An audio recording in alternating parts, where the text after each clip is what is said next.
Second question. Oh sorry, yeah madam, ఇది కొంచెం serious subject, సినిమాతో సంబంధం లేదు. మీరు చాలా రెస్పాండ్ తలుచుకోకపోతే పక్కన పెట్టేసేయండి. Okay Raju, thank you. ఇప్పుడు 1 month అనే కాంట్రవర్సీ ఒకటి నడుస్తుంది.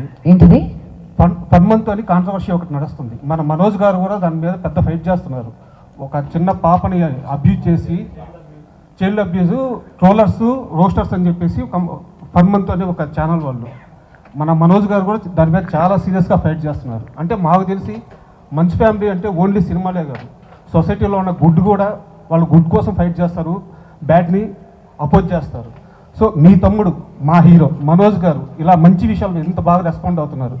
దీని మీద మీ కామెంటు, ఇలాంటి ట్రోల్స్ని ఎలా ఆపాలి, సమాజాన్ని బ్యాడ్ చేసే వీళ్ళని ఎలా ఆపాలి, దీని మీద మీ అభిప్రాయం ఏంటి?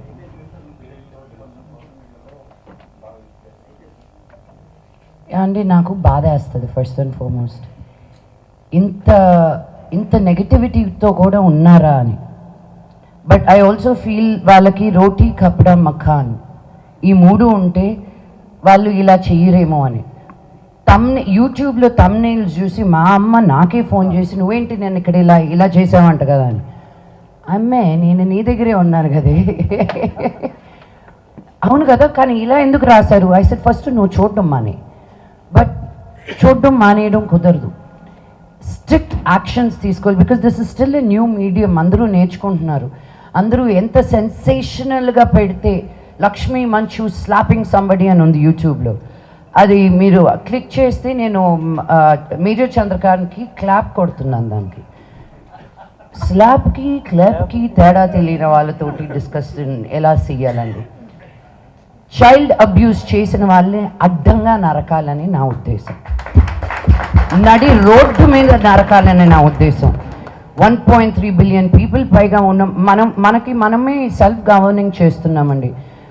వైఫ్ ఆఫ్ రామ్ సినిమా చేసేటప్పుడు నేను పోలీసుల గురించి కనుక్కుంటా ఉంటే, తెలంగాణ వరకు మాట్లాడతాను నేను, అట్లీస్ట్ ఒక 600 and odd మనుషులకి ఒక పోలీస్ ఆఫీసర్ అంట. ఒక 6,000 మంది కానీ మనం బయటకు వెళ్తే ఏమైపోతారండి? మనల్ని గవర్న్ చేసుకుంటూ మనం వెళ్తున్నాం ముందుకి. సో ఇలా తప్పు చేసిన వాళ్ళు ఎవరో ఒకరు ఆవును తిన్నారనో, ఎవరో ఒకరు హిజాబ్ వేసుకున్నారనో, ఎవరో ఒకరు మతాన్ని కరెక్ట్ చేస్తున్నారనో అని బాధపడమాకండి. ఒక మనిషిని మనిషిగా చూడనప్పుడే వాళ్ళని నిందించాలని నేను అంటున్నాను. మా గురించి ఎందుకు ట్రోల్స్ వస్తాయి, ఎందుకు ఇవి వస్తాయంటే ఉన్నది ఉన్నట్టు మాట్లాడతాం కాబట్టి. మాకు పొలిటికల్గా ఉండడం రాదు. మా నాన్న ఎప్పుడు అన్నారు, ఏదైనా అన్యాయం జరుగుతుంటే ముందుకెళ్ళి ఫైట్ చేయండి అని. మమ్మల్ని చూసి ఇంకో 100 మంది వస్తారని. ఎవరో ఇంట్లో కూర్చొని అలా టైప్ కొట్టుకునే వాళ్ళ గురించి నేను ఆలోచించడం కరెక్ట్ కాదు. సో మనోజ్ ఏది చేసినా ఆలోచించి, ఎంత ఎమోషనల్గా ఇంపల్సివ్గా ఉన్నా కూడాను ముందుకొచ్చి ఫైట్ చేస్తే ఒక ధైర్యం అని వస్తుంది నార్మల్ మనుషులకు కూడా. అందుకే నాకున్న ఈ ప్లాట్ఫామ్, ఈ వాయిస్ని నేను తక్కువ అంచనాగా చేయను. ఈరోజు 33 స్కూల్స్ ఓపెన్ చేసాం మేము యాదగిరిగుట్టలో. ఈ 2022 నుంచి ఇప్పటి వరకు 84 గవర్నమెంట్ స్కూల్స్లో స్మార్ట్ క్లాస్ రూమ్స్ పెట్టాం. అక్కడికి ఎందుకు వెళ్ళి పెడుతున్నారండి, ఇక్కడ పెడితే మీకు ఇంకా ఎక్కువ మీడియా కవరేజ్ ఉంటుంది కదా అని. నేను మీడియా కవరేజ్ గురించి ఆలోచిస్తే యాదగిరిగుట్ట దాకా నేను వెళ్ళి చెయ్యాలా? నాకు బలహీన వర్గాలకి హెల్ప్ చేయాలంటే నాకు ఇష్టం. మా నాన్నకి నాకు ఒకటి తేడా, ఆయన గవర్నమెంట్ స్కూల్కి వెళ్ళారు, నేను ప్రైవేట్ స్కూల్కి వెళ్ళాను. ఆయన బయటకు వచ్చి ఏదో ఒకటి సాధించాలనుకో ఉండకపోతే నేను కూడా మోదుగులపాలెంలో రైతు బిడ్డగానే మిగిలిపోయేదాన్ని. అది తక్కువ అనట్లేదు నేను, కానీ అందరికీ ఒక ఆపర్చునిటీ ఉండాలి అన్న ఉద్దేశంతో నేను గవర్నమెంట్ స్కూల్ పిల్లలతోటి పనిచేస్తున్నాను. ఊరిని బాగు చేయనక్కర్లే, ఒక బడిని బాగు చేస్తే చాలు, వాళ్ళే ఊరిని బాగు చేస్తారన్న నమ్మకం నాకు.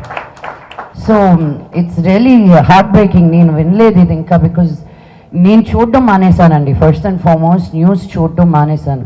అప్లోడ్ వరకే కానీ మళ్ళీ కామెంట్స్ చూస్తే రాత్రి భోజనం చేయలేను తెలుసా. ఎందుకు ఇంత హర్ట్ఫుల్గా మాట్లాడతారు?